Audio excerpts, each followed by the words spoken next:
Now I'm going to make a flower. You need, before you shove it underneath the machine, to cut a hole. So don't shove it underneath the machine, you need to cut a hole.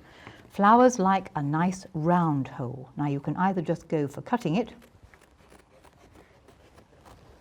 or you can go for something like draw round a bobbin, thread bobbin, and then cut the hole out. But we need a round hole, a hole, okay? What I now do is come from the outer edge into the center, and now I'm going to run the machine very fast and move the work very slowly, because what I want to do is to anchor all the threads tightly in the middle. So running it fast, running it fast, running it fast, and there is a little flower. Really, really simple, and it does teach you good control of the machine.